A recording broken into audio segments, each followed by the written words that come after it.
Hola, ¿qué tal? Les doy la bienvenida a esta nueva emisión de @cinema BCS. Hoy es 15 de febrero del 2024, un día después de el día famoso del amor y la amistad. Recuerden que yo soy un poquito renegado en estas fechas. Yo considero que el amor, la amistad y el cariño se deben de dar todos los días, no en una fecha específica. Y espero que por lo menos haya sido un día, un momento o por lo menos una situación que les haya acercado a su familia y a sus seres queridos, ¿no? Un pretexto para estar cerca de los nuestros. No regalen cosas, regalen cariño, regalen tiempo. Y agradezco a Producciones Sombra del Oriente. Recuerden que este programa, @cinema BCS, llega a través de Producciones Sombra del Oriente para la comunidad cinematográfica de Baja California Sur, todos los jueves en punto de las 8 de la noche del hermoso Puerto de Ilusión, La Paz, Baja California Sur, 9 p.m. de la Ciudad de México. Y bueno, hoy tenemos un programa que hemos buscado durante mucho tiempo. Vamos a agradecer a nuestra invitada, por supuesto, por reprogramar esta entrevista, ya que la teníamos el 9 de noviembre, pero yo tuve un problema de salud, así es que agradezco muchísimo a nuestra invitada. Ustedes ya vieron quién es, por supuesto. Seguramente están aquí para escuchar a nuestra invitada, no a mí, como es de esperarse. Pero pues vamos a agradecer también a Producciones Sombra del Oriente, a Germán Laje, a Antonio Murillo, a Luis Torres, a José Ademar, por supuesto, desde la hermosa ciudad de Morelia, y a Lefteris Becerra por ayudarnos a traer este programa para todos ustedes. Bueno, nuestra invitada del día de hoy es licenciada en literatura latinoamericana por la Universidad Iberoamericana. Además, es crítica de cine, ensayista y editora, y publica en medios tanto en México como en el extranjero. Por ejemplo, ha tenido a su cargo la sección de cine de la revista de Letras Libres y el videoblog Cine Aparte, Viceversa, Cambio, La Mosca en la Pared. Además, ha sido conductora de programas de televisión como Filmoteca 40, Confabulario, El Foco, Encuadre Iberoamericano y Entre Líneas. Ha colaborado para la prestigiada revista Sight and Sound, nada más y nada menos. Así es que es un placer para mí presentarles el día de hoy a Fernanda Solórzano. Hola, Fernanda, hola, ya hola me, ya me, Fernanda. ya me adelanté para agradecerte tan linda presentación y al contrario, pues muchas gracias por haberme invitado y por haber y por la disposición de haber reprogramado la entrevista. Finalmente las cosas cuando se quieren hacer salen y aquí estamos, ¿no? No, pues muchas gracias. Te digo que en realidad me quedé con las ganas. O sea, una de las cosas que sentía ese día en la terapia intensiva es que quería hacer esta entrevista con Fernanda. Y bueno, las cosas suceden por algo, pero afortunadamente, pues con tu gran disposición que agradecemos para tener esta entrevista, hoy traemos a Fernando Solórzano a nuestros seguidores. Mm, qué bueno que te estamos viendo aquí, digo, no quiero ser intrusiva y espero que todo ya haya sido resuelto bien y pues nada, lo más importante es todos los días lo que se puede ir, todos los días van, o sea, vamos, yo también he estado en momentos en los que uno luego da por hecho, ¿no? Que va a poder tener el día siguiente, la semana siguiente, y aprendes a aprovechar. Suena un lugar común, pero cuando te das cuenta de que no tienes tantas oportunidades, o sea, de que tú no tienes el control de las cosas, es cuando lo haces y creo que se aprende a vivir mejor, ¿no? Claro que sí, desde luego, sí, tienes razón, uno no mide esas circunstancias, piensas que vas al día a día y en una carrera frenética, ¿no? Yo soy muy apasionado de mi trabajo, de mis cosas, de la promoción cultural y cuando de repente sucede algo así, bueno, en 20 años tuve que parar 3 semanas, pero bueno, mira, hoy queremos hablar precisamente de Fernanda, y te agradezco muchísimo por estas palabras para poder alentarme y continuar con nuestra carrera aquí en medios de comunicación también y en la promoción cultural.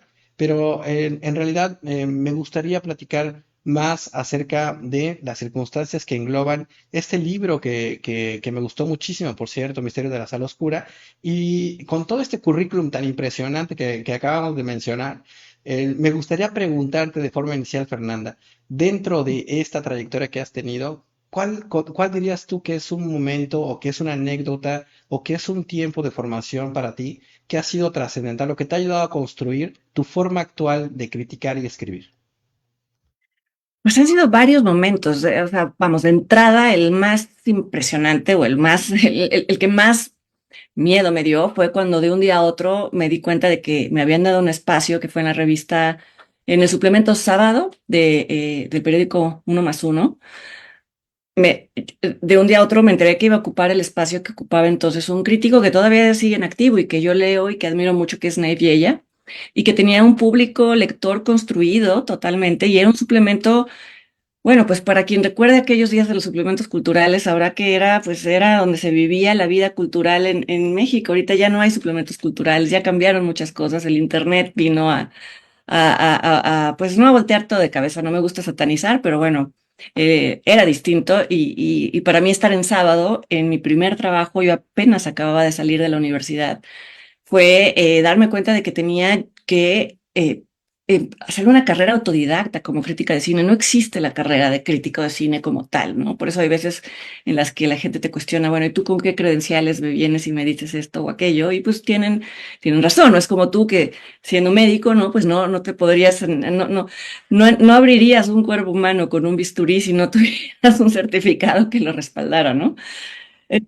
Pero Ajá. déjame decirte que precisamente siendo médico, cuando voy a ser jurado o algo así en cine, también me dicen, oye, ¿tú qué haces aquí? No, entonces entiendo bien la sensación de estar ahí y de decir, bueno, pues he tenido una carrera también en medios, ¿no? Sí, claro. Mi papá era médico, entonces entiendo perfectamente que los médicos son los peores pacientes, ¿eh? Déjame exhibirte de una vez, porque seguramente hay muchos que nos escuchan y sí, siempre yo le decía, pero ¿cómo es posible? Bueno, ya no nos vamos a desviar. Todo esto para decirte que, vamos, yo acababa de salir de la carrera de letras, a mí siempre me gustó leer, la literatura fue como mi primer amor, sigue siendo, de alguna manera lo sigue siendo. Y y sin embargo, me gustaba mucho ver cine. Y también me gustaba escribir, pero no me gustaba escribir ficción como la mayoría de mis compañeros en la carrera, sino que me gustaba escribir ensayo.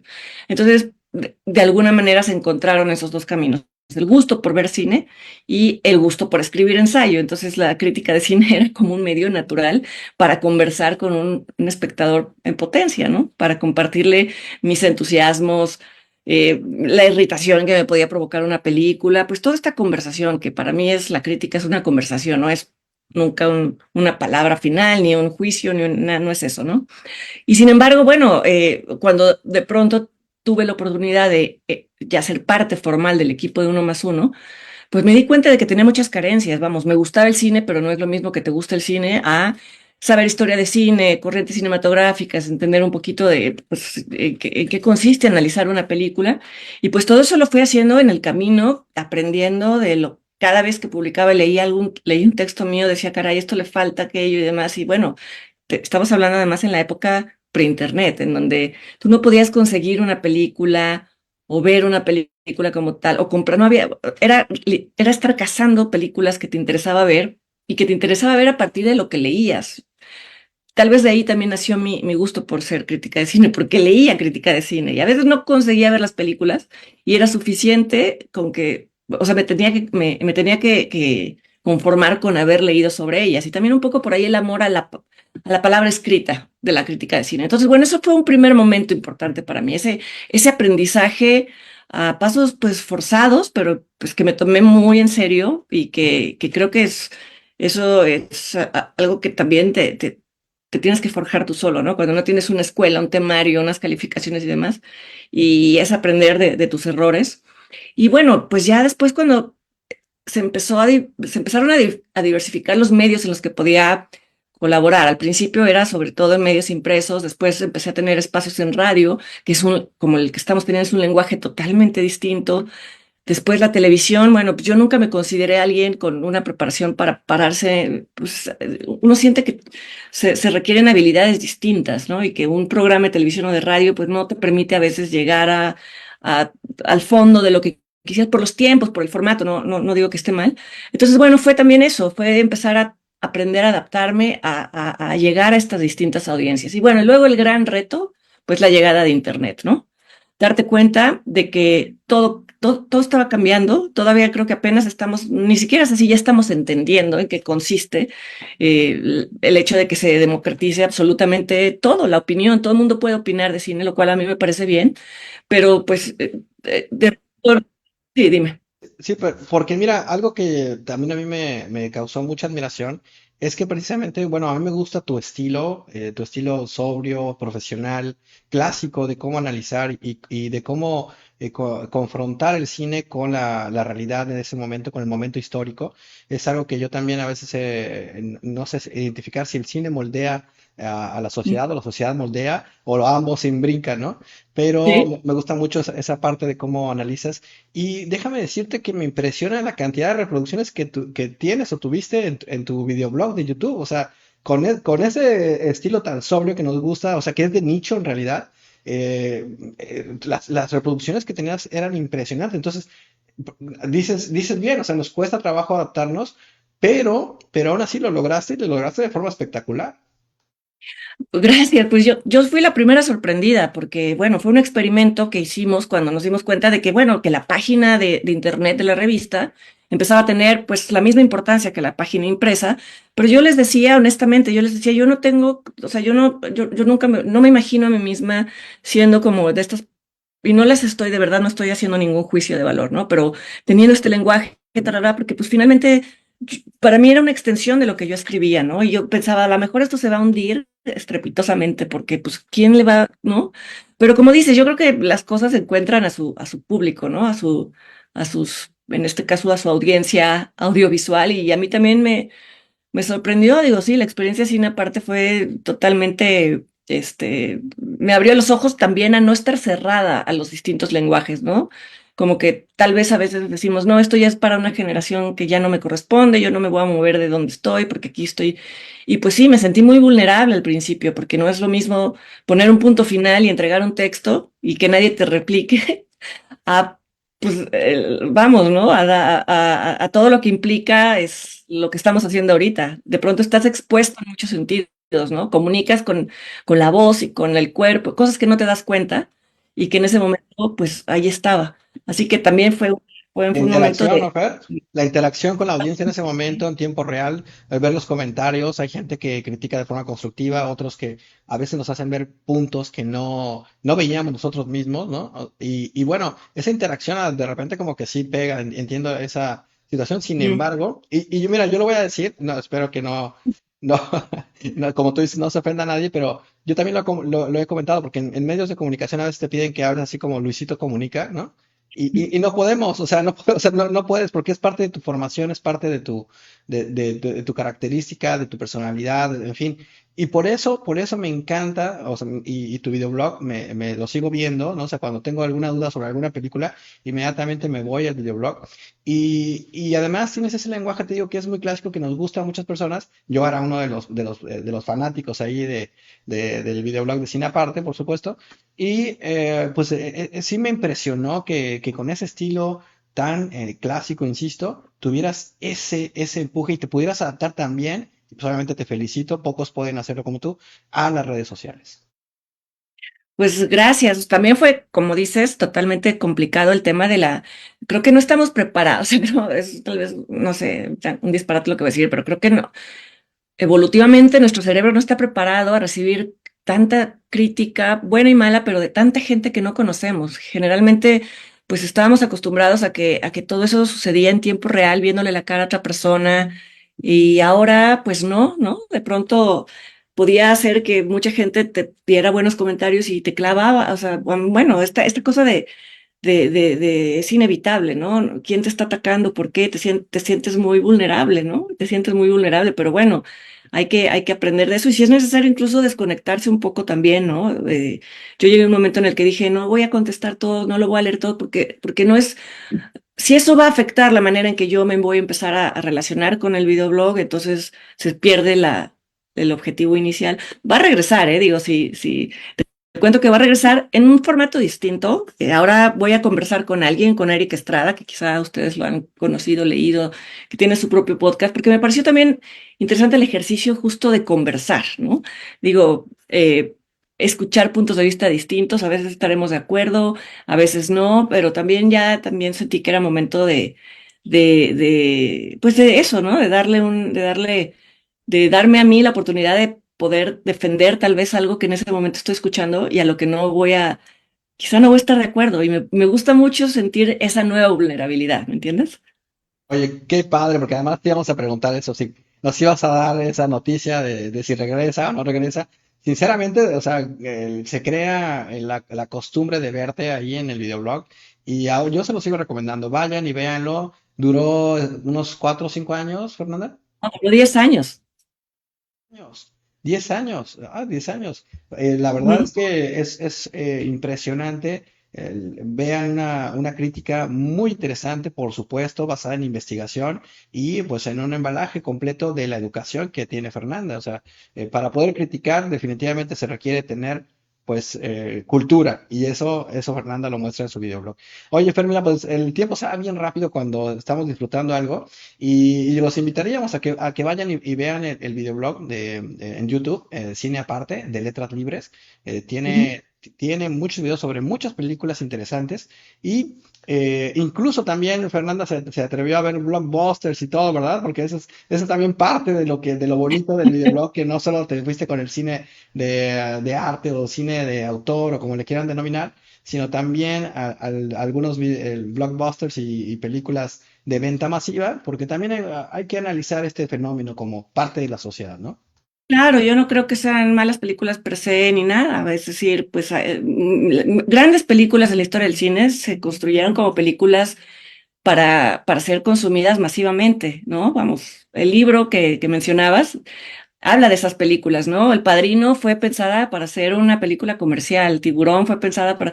Y claro, el tiempo les va dando su lugar y les va dando su espacio y como bien decías también, nos va influyendo y se van volviendo las películas casi modelos de comportamiento y ese diálogo es bien interesante, ¿no? En qué momento el cine se mete a nuestra vida. Hay personas que ni siquiera han visto algunas películas, pero ubican perfectamente, si tú dices El Padrino, ubican una persona que tiene los hilos, ¿no? Y que los mueve por detrás, ¿no?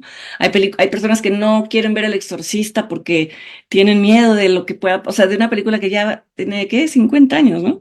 Entonces también esta leyenda alrededor de lo que hay en una película, a mí me encanta que se pueda entretejer tanto con nuestras vidas. Sí, yo nunca he podido entender el cine como algo ajeno a lo que nos está pasando. Hay críticos que son mucho más formalistas y que realmente no permiten que entre nada de la realidad como elemento de la crítica misma, pero yo creo que si algo nos tiene viendo una película y que se ha declarado 1000 veces la muerte del cine y no ha sucedido, es porque nos vemos ahí reflejados y que además eso va cambiando en distintas décadas y entonces si no nos vemos como reflejo de algo, si no vemos las películas como nuestro reflejo, aunque sea por oposición, entonces no nos van a despertar nada. Entonces, pues también el análisis por ese lado a mí me parece muy interesante y repito, creo que yo no lo podría hacer de otra manera. Claro, desde luego, Fernanda, yo digo que la cultura, por supuesto, el arte nos humaniza y entonces como tal es difícil que lo perdamos. Y esto vemos en el libro, son ocho capítulos que van desde 1972, de películas de 1972 hasta la más Ujú. reciente, 1999. Y Mil.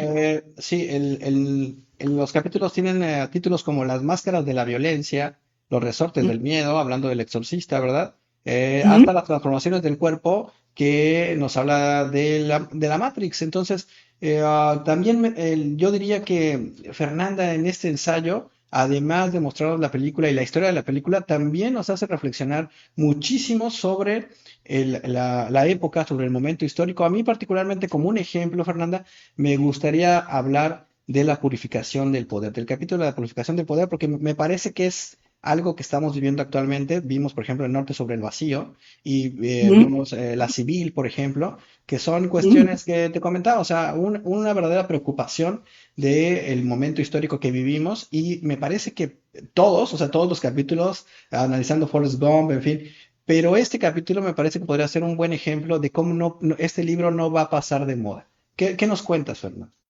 Sí, una de las condiciones para mí para elegir las películas, no necesariamente eran las películas que más me gustan, porque bueno, hay muchas más y sino que cada una representara un aspecto de las sociedades o un problema de las sociedades que no se agota nunca, ¿no? Tanto la violencia individual como la violencia en grupo, como en fin.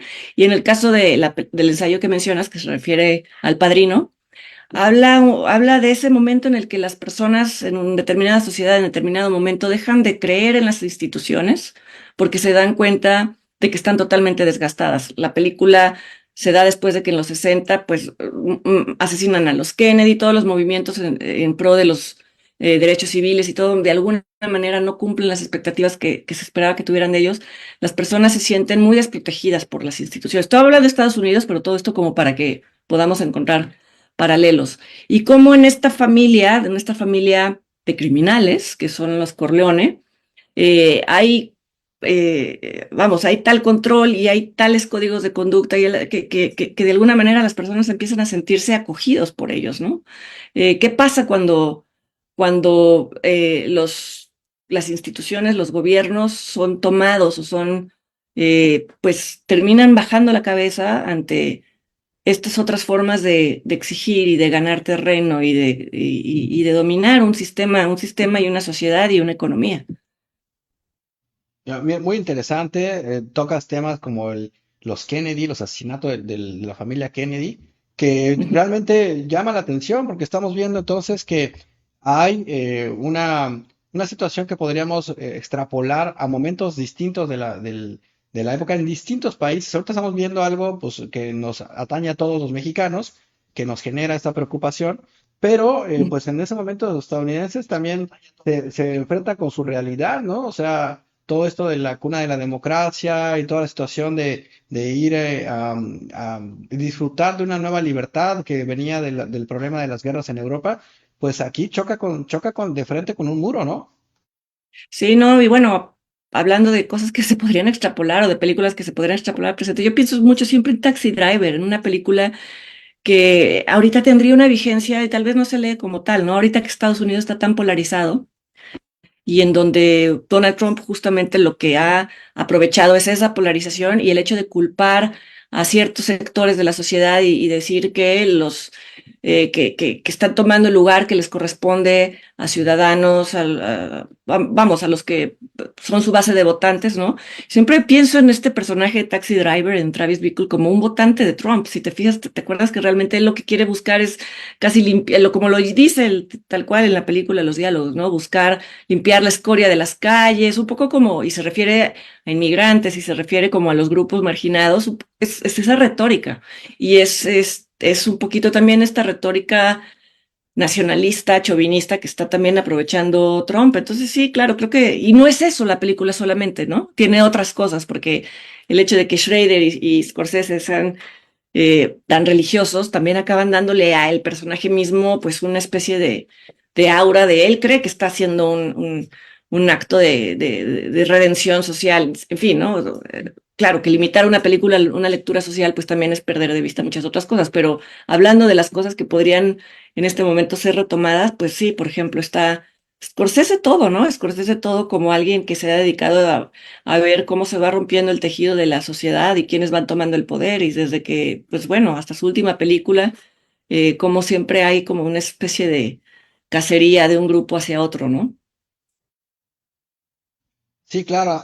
Fíjate que yo siempre digo que Scorsese es un buen ejemplo de aquel director que hace cine de autor o de arte, como se le quiera denominar, pero que también llega a las masas, que puede vender y que puede llenar taquillas y que puede llenar salas en todo el mundo, ¿no? Entonces, no sé si muchas de sus películas a mí me han gustado muchísimo y precisamente te hacen ver ese entretejido que no es lo que normalmente pensamos de nuestras sociedades. Y bueno, el libro, déjenme comentarles que analiza otras películas, obviamente su contexto histórico, La Naranja Mecánica, El Último Tango en París, ¿verdad? El Exorcista, Tiburón. Oye, hablando de Tiburón, El Tiburón es todo un fenómeno porque realmente a mí nunca me ha gustado mucho Spielberg, y en realidad Ujú. por varias circunstancias, particularmente creo que me parece muy cursi, a mí particularmente, Ajá. pe- pero, pero, pero realmente en lo que representó esta contracorriente después de venir de de aquellos rebeldes, ¿no? Que retomaron el poder del cine en Ujú. Estados Unidos después y se lo quitaron a los estudios y pues que este llegara todo desparpajado, este director todo desparpajado y quisiera estas películas tan interesantes basadas en su propia historia que yo aprendí a leer tu libro, me parece increíble también. Fue una generación interesantísima, todos ellos, con excepto los Wachowski, que por supuesto son las Wachowski, posteriores, o sea, casi todos son cine de los 70, el Nuevo Hollywood, el llamado Nuevo Hollywood. Pues fue la generación que sustituyó toda una forma de hacer cine, ¿no? Antes eran esto, como bien dices, los estudios, se cocinaban las películas, un productor llamaba a quien tuviera por contrato actores y era, pues también hubo, claro, grandes buenas películas, pero esta fue la primera generación de alumnos de cine, de escuelas de cine, con excepción de Spielberg, curiosamente, porque a él no lo aceptaron, él aprendió directamente como ayudante en los estudios, haciendo chambitas de esto y aquello, que es algo que se puede ver muy bien en The Fabelmans, en su última película, pero lo que aprendió este hombre como nadie hasta el momento, creo, es a manejar a un público, ¿no? Lo que tú dices que es cursi, pues sí, o sea, es decir, él calcula justo el momento en el que va a poner un... Yo siempre digo, yo odio el cine cursi, el cine manipulador odio, pero yo siempre he dicho que al único director que permito que me manipule es Spielberg porque lo hace tan bien, que lo logra y lo consigue y digo, esta vez no va a caer y caigo porque tiene un dominio del lenguaje cinematográfico increíble, bárbaro y es totalmente respetable. Y claro que ha creado escuela y ahí tiene muchísimos imitadores, pero creo que hasta la fecha sigue siendo insuperable. Pues ya ves Tiburón, ¿no? Cómo creó todo un pánico alrededor de el fenómeno mismo de ir a la playa, siendo que los tiburones en realidad no son eso, ¿no? Lo sabemos tanto, ¿no? Que después hubo incluso, fue necesario reivindicar a los tiburones porque hubo una especie como de, en fin, esta es otra cosa, ¿no? Pero esto de cómo el cine se mete en la conciencia, en realidad, pues de lo que está hablando son de los miedos profundos, de las cosas que no sabemos y que siempre el mar, el agua, todo lo que está por debajo, pues es también un poco el inconsciente, todo lo que vamos a encontrar ahí y no vemos nos despierta un terror, es un terror primario, ¿no?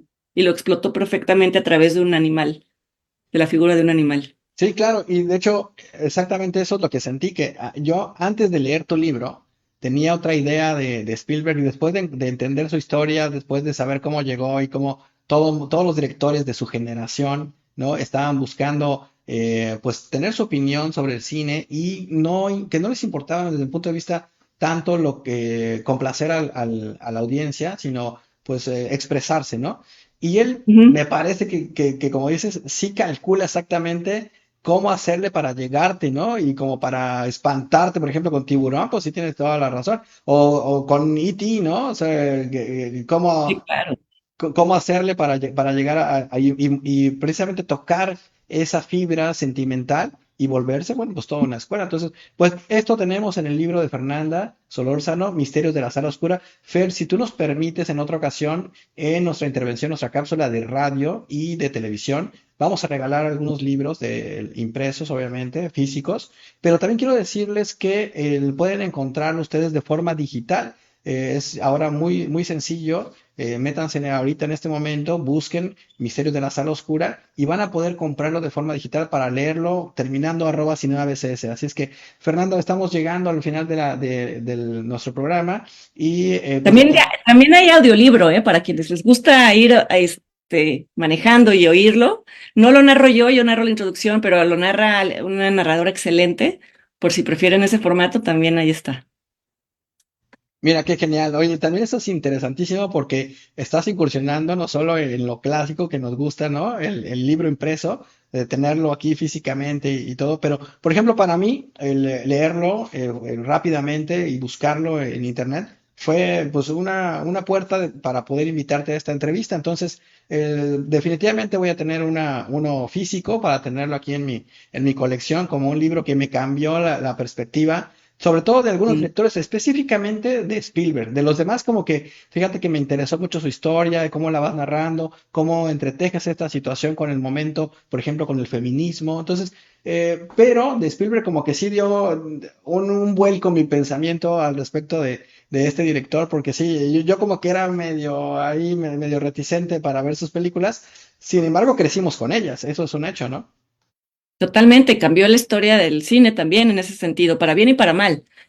Todo lo que es el cine, pues este cine que muchos llaman infantilizado o infantilizante, pues él y George Lucas, que también es su contemporáneo, pues también, vamos, la película que inauguró el término blockbuster fue justamente Tiburón, ¿no? Dedicada, o sea, buscando más un público de determinada edad, un público que quisiera un cierto escapismo, ¿no? Tal vez no las películas tan sesudas que se estaban haciendo hasta entonces. Es una beta de cine que, bueno, como no necesito decirte, ahorita domina el mercado del cine, ¿no?